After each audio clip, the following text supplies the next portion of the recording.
तो सबसे पहले उससे अपनापन होने की आवश्यकता है। अगर हम इष्ट और गुरु से अपनापन करना चाहते हैं तो पहले उनकी आज्ञा पालन करने से ही अपनापन होता है। बात हम समझ लें। अभी आपने कहा गुरुर ब्रह्मा, गुरु ब्रह्मा है। किस बात का ब्रह्मा है वो? उसे ब्रह्मा क्यों कहा गया? गुरुर विष्णु, गुरुर्देव महेश्वरा, और गुरु साक्षात पर ब्रह्म, तस्मै श्री गुरुवे नमः। बोले गुरु ब्रह्मा है। ब्रह्मा का कार्य है सृजन करना।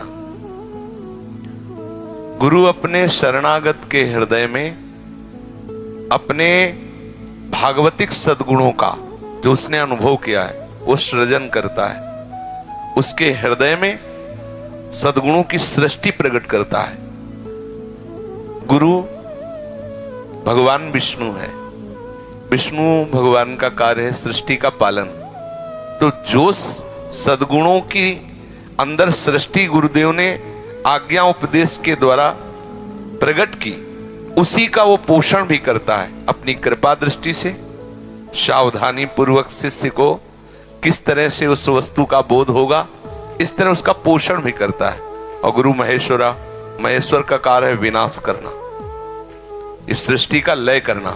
गुरुदेव शिष्य के समस्त दुर्गुणों का विनाश करते हैं। तब गुरु का जो स्वरूप है साक्षात पर ब्रह्म, तो वो अनुभव में आ जाता है। ऐसे मैं गुरुदेव भगवान को नमस्कार करता हूं। हम सबसे पहले अपने को खाली कर दें।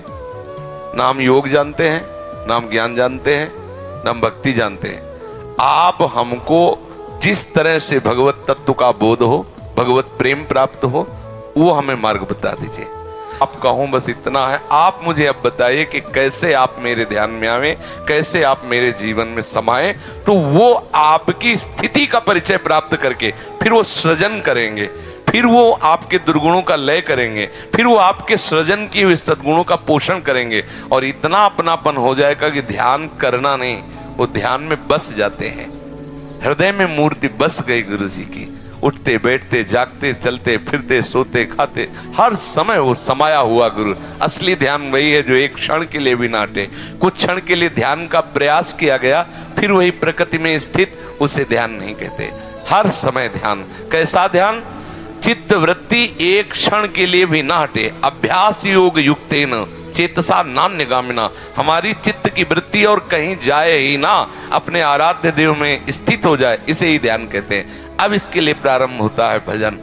जब तक नाम जप नहीं करोगे, जब तक प्रभु की लीलाओं का श्रवण नहीं करोगे, जब तक प्रभु के चरणों की शरणागति हृदय में नहीं धारण करोगे, तब तक इस मन को परमात्मा तत्व में, गुरु और परमात्मा तत्व दो नहीं एक ही है, उसमें लगाना अत्यंत कठिन है। क्योंकि बहुत समय का मन चिंतन का अभ्यासी है विषय का, वो बार बार विषय में भाग के जाएगा। आप जब तक नाम जप नहीं करेंगे, अन्य की वार्ता अलग है, और नाम रूप को घसीट लाता है। अब जैसे आपने हमें देखा और आप हमारा परिचय नहीं जानते, तो आप देखने पर भी नहीं जान पाएंगे। और आपने जान लिया कि इनका नाम प्रेमानंद है, तो आप कहीं भी कोई बोलेगा प्रेमानंद, तो ये झांकी आ जाएगी, वो वृंदावन वाले प्रेमानंद। वो आप रूप आ गया। कौन लाया रूप? नाम लाया ना, नाम ही तो। ऐसे हम आपके साथ बने रहे, आप नहीं जान पाओगे कौन है। लेकिन परिचय जब हुआ कि ये प्रेमानंद बाबा है वृंदावन, ओह वृंदावन। अब कोई बात करेगा तो आपको ध्यान नहीं करना पड़ेगा, नाम लेते ही ये रूप सामने आ जाएगा। नाम के बिना रूप नहीं, और रूपाशक्ति के बिना ध्यान किसका।